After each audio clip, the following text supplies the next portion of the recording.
خواتین و حضرات، میں ہوں نسیم عباس وڑائچ اور آپ دیکھ رہے ہیں میرا YouTube channel think tank by Naseem Warraich. خواتین و حضرات، پچھلے 2-3 دن سے اسٹیٹ بینک کو IMF کے ہاتھوں گروی رکھنے کے حوالے سے سوشل میڈیا اور میڈیا پر ایک طوفان برپا ہے۔ حسب روایت، حسب معمول، ہمارے سوشل میڈیائی دانشور اور بہت سے چینلز کے اینکر پرسنز اس بل کو لے کر میرٹس پر بات کرنے کی بجائے صرف مخالفت برائے مخالفت کو لے کر جو ہے وہ ڈھنڈورا پیٹ رہے ہیں، جس کی وجہ سے پبلک کنفیوز ہے اور رائے عامہ جس طریقے کے ساتھ تشکیل پانی چاہیے کسی بھی ایشو کے اوپر، ان میں سے کوئی بھی معروف طریقہ اپنایا نہیں جا رہا۔ ہمیشہ کی طرح ایک کنفیوز نیشن، ہمیشہ کی طرح ایک ہی ہانڈی میں تمام مسالے ڈال دینے کا رواج ہمیں کسی بھی معاملے کی تہہ تک پہنچنے اور حقائق جاننے کی راہ میں سب سے بڑی رکاوٹ ہے۔ پتہ نہیں ہم اپنے رویے کب بدلیں گے۔ اب آتے ہیں اسٹیٹ بینک کی جانب۔ بنیادی طور پر اسٹیٹ بینک کا رول کیا ہوتا ہے؟ کسی بھی ملک میں اسٹیٹ بینک آف جو سینٹرل گورنمنٹ ہوتا ہے یا اسٹیٹ کا جو بینک ہوتا ہے، ریزرو بینک کہتے ہیں، اسٹیٹ بینک کہتے ہیں، سینٹرل بینک کہتے ہیں، وہ بنیادی طور پہ ایک ریگولیٹری ادارہ ہوتا ہے جو کہ تمام فائنینشیل ایکٹیویٹیز کو مانیٹر کرتا ہے اور ایک چیک اینڈ بیلنس ڈیولپ کرتا ہے۔ اسٹیٹ بینک کے جو ہے وہ معروف جو فنکشنز ہیں، ان میں کرنسی کا چھاپنا، کرنسی کا کنٹرول، انفلیشن کنٹرول کرنا، فارن ریزروز کا جو ہے وہ حساب رکھنا، مہنگائی کو کنٹرول کرنا، اور آج کل کے حساب سے اگر ہم کہیں تو منی لانڈرنگ کو روکنا اور اس قسم کے جو ہے وہ جو غیر قانونی ترسیل زر ہے اس کو چیک رکھنا۔ پاکستان میں بدقسمتی سے بہت سے ادارے جن کو خود مختار ہونا چاہیے وہ سیاسی حکومتوں کے تابع ہوتے ہیں، اور سیاسی حکومتیں اپنے ویسٹڈ انٹرسٹ کو لیتے ہوئے کچھ ایسے فیصلے کرتے ہیں جو ملک کے لیے تو جو ہے وہ اچھے اور دورس نہیں ہوتے، لیکن سیاسی حکومتوں کو اور سیاسی شخصیتوں کو وقتی فائدہ ضرور دیتے ہیں۔ اسٹیٹ بینک آف پاکستان اندرونی قرضے دینے کے حوالے سے سب سے زیادہ جو ہے وہ ایفیکٹو ایک ادارہ تھا۔ حکومتیں اسٹیٹ بینک سے قرضے لیتی تھیں، ان قرضوں کو لینے کے لیے نوٹ چھاپنے کا جو ہے وہ حکم جاری کیا جاتا تھا۔ زیادہ نوٹ چھاپنا جو ہے وہ افراط زر کا باعث بنتا ہے، جو الٹیمیٹ ملک میں مہنگائی کا طوفان لے کے آتا ہے۔ اب آتے ہیں کہ حکومت کیا کرنے جا رہی ہے۔ تو سب سے پہلے تو اس غلط فہمی کا ازالہ کر لیں کہ کوئی قانون بن چکا ہے جس کے تحت اسٹیٹ بینک IMF کو گروی رکھوا دیا گیا ہے۔ ہرگز ہرگز ہرگز ایسی بات نہیں ہے۔ یہ ایک ترمیمی بل ہے جو کہ پارلیمنٹ میں پیش ہونا ہے۔ اس بل کے اندر جو ہے وہ اسٹیٹ بینک کی اٹونومس بنانے، اس کی خود مختاری کے حوالے سے حکومتی تجاویز ہیں۔ پارلیمنٹ صرف حکومت پر مشتمل نہیں بلکہ وہاں اپوزیشن کے نمائندے ہیں، اور حکومت صرف 8 ووٹوں کی اکثریت کے ساتھ پارلیمنٹ میں اکثریتی ووٹ رکھتی ہے، اور سینٹ میں بھی اس کے پاس اکثریت نہیں ہے، اپوزیشن کے پاس اکثریت ہے۔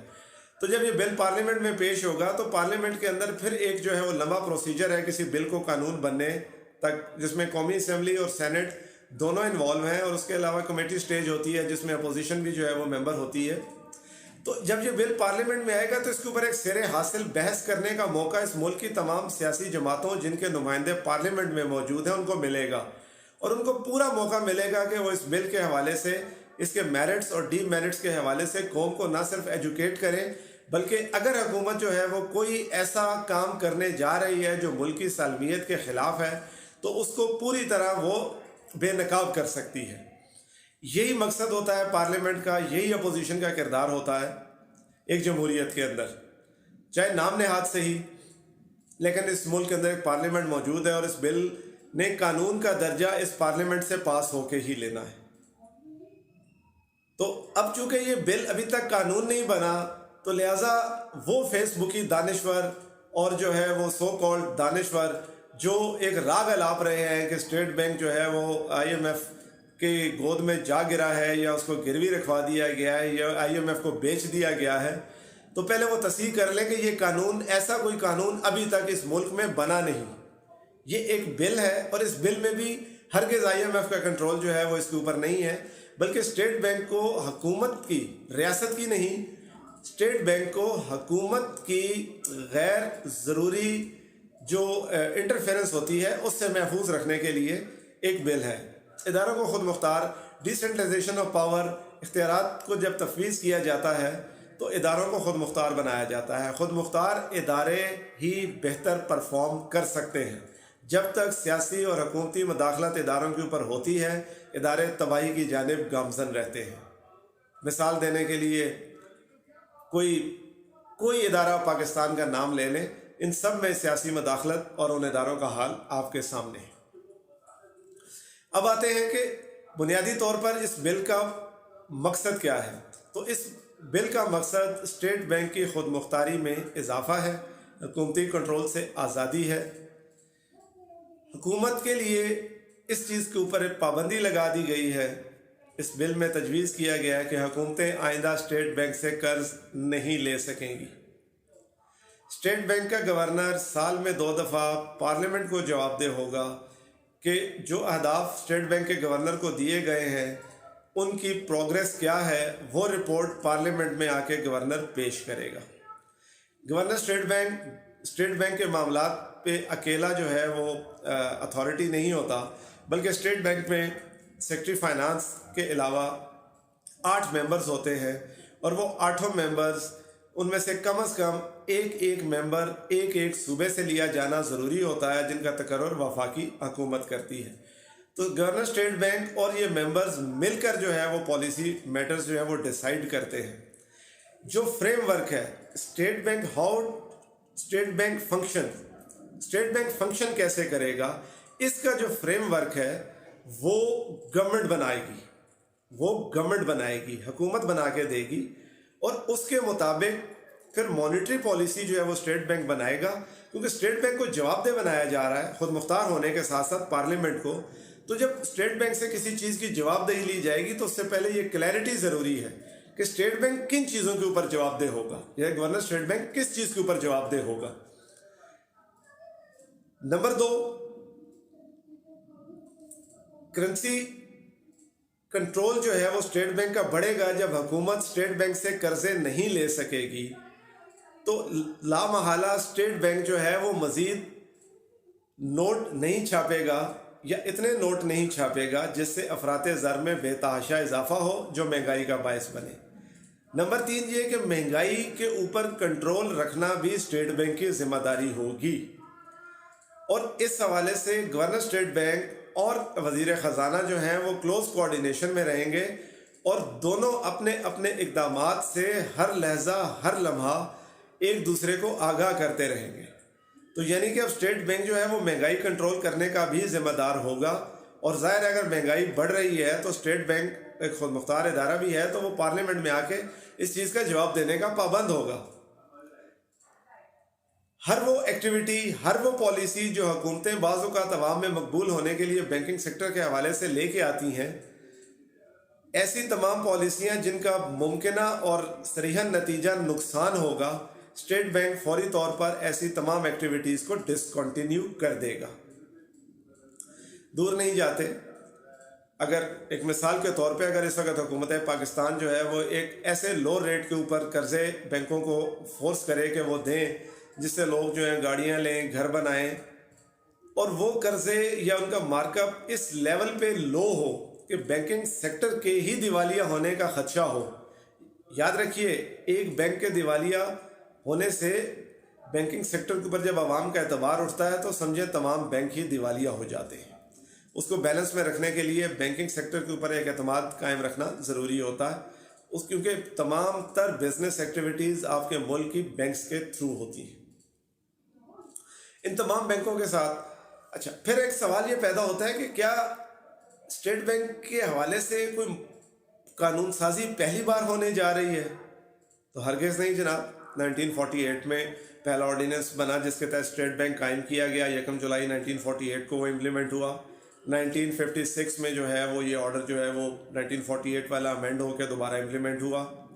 1974 میں اسٹیٹ بینک کو بھی قومیائی گئے اداروں میں شامل کیا گیا، اور 74 میں اس کے فنکشنز اور رول پھر سے مختلف ہو گئے. 1994 میں پھر ایک آرڈیننس کے ذریعے جو ہے وہ اسٹیٹ بینک کی کو جو ہے وہ مزید اٹانومس کیا گیا. 97 میں اس خود مختاری میں مزید اضافہ کیا گیا. پھر 2011 میں ایک بار پھر اسٹیٹ بینک 2007 اور پھر 2011 میں پھر ایک بار جو ہے وہ اسٹیٹ بینک کی خود مختاری میں اضافہ کیا گیا اور آخری بار 2015 میں. اگر ان ادوار کا آپ جائزہ لیں تو 1994 میں پیپلز پارٹی کا دور تھا, 1997 میاں نواز شریف کا دور تھا, 2007 پرویز مشرف کا دور تھا, 2011 دوبارہ پیپلز پارٹی کا دور تھا اور 2015 نواز شریف کا دور تھا. اسٹیٹ بینک کی خود مختاری کے حوالے سے قوانین اس وقت بھی آتے رہے. فرق یہ ہے کہ اس وقت تک بھی 2015 تک بھی ہمارا شعور اتنا بلند نہیں تھا جو بنیادی طور پہ 2013 کے بعد ایک سیاسی شعور بلند ہونا شروع ہوا, جس کا کریڈٹ ہم کسی اور کو دے نہ دیں.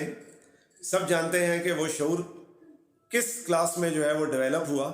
وہی شعور آج اس لیول پہ آ گیا ہے کہ وہی روٹین کا کام جب دوبارہ ہونے جا رہا ہے تو ہم نے بہت زیادہ شور مچا دیا ہوا ہے.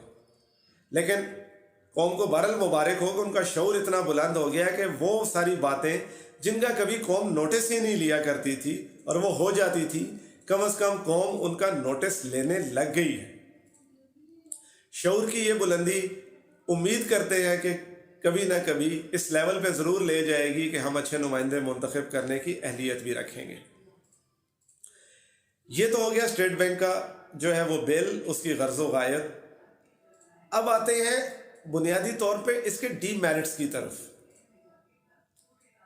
یہ چیزیں میرے حساب سے اچھی ہیں کہ اسٹیٹ بینک کا کرنسی کے اوپر کنٹرول, حکومت کی بورنگ ختم ہوگی, حکومت جو ہے وہ اپنے فنڈز کو جنریٹ کرنے کے لیے قرضوں کی بجائے دیگر ذرائع پر انحصار کرنا سیکھے گی, خود مختاری کی طرف کوئی قدم اٹھائے گی. کرنسی نوٹ کم چھپیں گے تو انفلیشن میں اضافہ کم ہوگا, مہنگائی کنٹرول اسٹیٹ بینک کرے گا. مہنگائی اگر کم ہو جاتی ہے تو یہ میرے اور آپ کے لیے خوشی کی خبر ہے. اب آتے ہیں اس کے ڈی میرٹس کی طرف. تو اس کا جو سب سے بڑا ڈی میرٹ ہے وہ یہ ہے کہ گورنر اسٹیٹ بینک اور ممبرز کو اپنے آفیشیل فرائض کی ادائیگی کے حوالے سے اور اس پالیسی میکنگ اور پالیسی ڈیسیجنز کے حوالے سے امیونٹی یا استثناء دیا جا رہا ہے, اور وہ ایف آئی اے, نیب اور ان تمام کی جو ہے وہ گرفت سے محفوظ رہیں گے اگر کوئی فیصلہ غلط ہو جاتا ہے. ایک ریاست کے اندر کوئی ادارہ, کوئی فرد اتنا طاقتور نہیں ہونا چاہیے کہ وہ قانون سے بالا تر ہو. میں اپنی باتوں میں مسلسل یہ کہتا رہا ہوں کہ ہمارے ملک کی اشرافیہ اپنے لیے ہمیشہ قانون میں رعایت مانگتی ہے کہ ان کو قانون سے استثناء دیا جائے, عوام کے لیے کوئی اور قانون اور ان کے لیے کوئی اور قانون ہو. تو اب آپ کو سمجھ آ رہا ہوگا کہ جس قسم کے استثناء ہم اپنی سیاسی قیادت کو دلانے کے لیے بیتاب رہتے ہیں, اگر وہی استثناء آج گورنر اسٹیٹ بینک کو دیا جا رہا ہے تو ہم سب کو برا لگ رہا ہے. تو تعصبات کی اینک اتار کے سوچئے, گورنر اسٹیٹ بینک ہو, ان کے ممبرز ہوں, کوئی ادارہ ہو یا اپوزیشن کے سیاسی قائدین, چاہے صدر یا وزیر اعظم, کوئی بھی قانون سے بالا تر نہیں ہونا چاہیے. کوئی بھی قانون سے بالا تر نہیں ہونا چاہیے. سب قانون کے سامنے جواب دہ ہونے چاہیے. یہ ڈی میرٹ ہے, اس کے اوپر یقیناً کھل کے بحث ہونی چاہیے کہ گورنر اسٹیٹ بینک سمیت ان ممبرز کو بھی قانون کے سامنے جواب دہ رکھا جائے اور ان کے غلط فیصلوں پہ یہ اکاؤنٹیبل ہوں, اپنی انڈیویجول کیپیسٹی میں بھی, اپنی آفیشیل کیپیسٹی میں بھی اور اسٹیٹ بینک کے لیول پہ بھی. اب میں کچھ اور باتیں آپ سے شیئر کرنا چاہوں گا. وہ یہ کہ آخر اگر ہمیں یہ شک پڑتا ہے یا ہمیں یہ یقین ہے کہ یہ فیصلہ یا یہ اٹانومس بنانا, یہ خود مختاری اسٹیٹ بینک کی آئی ایم ایف کے اشارے پر ہو رہی ہے, تو سوال یہ پیدا ہوتا ہے کہ ہم آئی ایم ایف کی بات کیوں مان رہے ہیں. تو اس کا سیدھا سا جواب ہے کہ ہم آئی ایم ایف کے مقروض ہیں. مقروض نظریں اٹھا کر بات نہیں کر سکتے. اب اگلا سوال یہ آتا ہے کہ اگر آج یہ فیصلہ کرنا اس ملک کی سالمیت کے خلاف ہے, تو جس وجہ سے یہ فیصلہ کیا جا رہا ہے وہ ہے قرضے. تو جنہوں نے اس ملک کو ان قرضوں کی دلدل میں پھنسایا ہے, تو کیا وہ اس سارے فعل سے بری و سما ہے؟ اگر تو ہم ان کو بری ذمہ سمجھ کے ذمہ داری یہاں پہ ڈالتے ہیں تو معاف کیجیے گا، ہم صرف ایک تعصب کی اینک پہن کے سب کچھ دیکھتے ہیں۔ تعصب کی اینک اتاریں۔ اگر یہ فیصلہ غلط ہے تو وجہ قرض ہے، اور وہ مقروض معیشت جن کی مرہون منت ہے وہ سب اس جرم کے برابر کے شریک ہیں، وہ تمام اس جرم میں برابر کے شریک ہیں۔ بات یقیناً آپ کو سمجھ آ رہی ہوگی۔ اگر نظریہ، دلیل اور کسوٹی ایک رکھنی ہے تو اکراس دا بورڈ ان سب کو ذمہ داری دیں۔ اگر ماضی میں اسٹیٹ بینک کو خود مختاری دینا ٹھیک تھا تو آج بھی اس میں کوئی غلط بات نظر نہیں آتی۔ اگر کل آپ نے آواز نہیں اٹھائی تھی اور آج اٹھا رہے ہیں تو اپنے آپ کو ٹٹولیے، کہیں یہ منافقت تو نہیں۔ اس منافقت سے باہر آئے۔ اس قوم کی اجتماعی دانش پارلیمنٹ یا اس پر اعتبار کریں یا اس کو ٹھوکروں پہ رکھ کے اڑا دیں۔ اگر آپ حکومت کے ساتھ نہیں ہیں تو آپ کی اپوزیشن اسی پارلیمنٹ میں موجود ہے، وہ اس بل کو اٹھا کے پھینک سکتی ہے۔ اگر یوسف رضا گیلانی سینیٹر کا الیکشن اس اسمبلی سے اکثریتی ووٹ سے جیت سکتا ہے تو یہ بل بھی اکثریتی ووٹ سے ریجیکٹ ہو سکتا ہے۔ اگر ہماری کسی بھی سیاسی قیادت کے مفادات پاکستان سے جڑے ہیں اور آپ یہ سمجھتے ہیں کہ یہ بل ملکی سالمیت کے خلاف ہے تو پارلیمنٹ میں آپ کی سیاسی قیادت کو اس بل کے خلاف تقریریں کرتے ہوئے دیکھا جانا چاہیے۔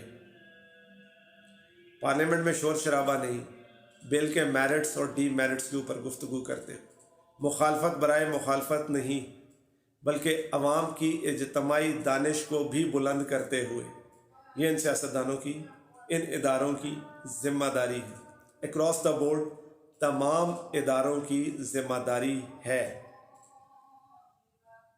اگر یہ بل ملک کے خلاف ہے تو یقین کریں اس کے ڈی میرٹس کے اوپر میری آواز آپ کو بہت بلند نظر آئے گی، بہت بلند سنیں گے آپ۔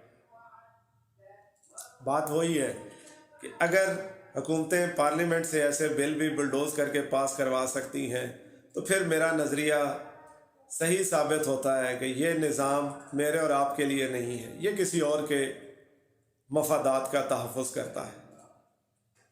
اگر یہ کسی اور کے مفادات کا محافظ نظام ہے تو ہم اس نظام کے ساتھ کیوں جڑے ہوئے ہیں؟ ہمیں اپنی ان منافقتوں، اپنے نظریے کے تضادات، اپنی سوچ کے تضادات، اپنی رائے عامہ کے تضادات کا خود جائزہ لینا ہے۔ ہمیں کسی ایک کسوٹی پر تمام چیزوں کو پرکھنا ہے۔ اس دعا کے ساتھ آپ سے اجازت چاہوں گا کہ جو بھی میرے اس ملک کے خلاف ہے، جو بھی میرے اس ملک کے خلاف کام کر رہا ہے، جو میرے اس ملک سے حسد کرتا ہے اور اس کو نقصان پہنچا رہا ہے یا پہنچاتا رہا ہے، اللہ تعالیٰ ان سب کو نیست و نابود کرے اور ان کے چہرے عوام کے سامنے آشکار رکھے۔ اللہ تعالیٰ میرا آپ کا حامی و ناصر ہو۔ پاکستان حاسدوں کے شر سے ہمیشہ محفوظ رہے، اس کے دشمن نیست و نابود ہوں، دنیا میں بھی آخرت میں بھی لعنتی کا کردار لیں، لعنتی کا ٹائٹل لیں۔ یہ پاکستان، یہ ملک ہمیشہ رہنے کے لیے بنا ہے۔ یہ قائد کے ویژن، قائد کا تحفہ ہے، یہ ہمیشہ قائم رہے گا انشاءاللہ۔ پاکستان زندہ باد۔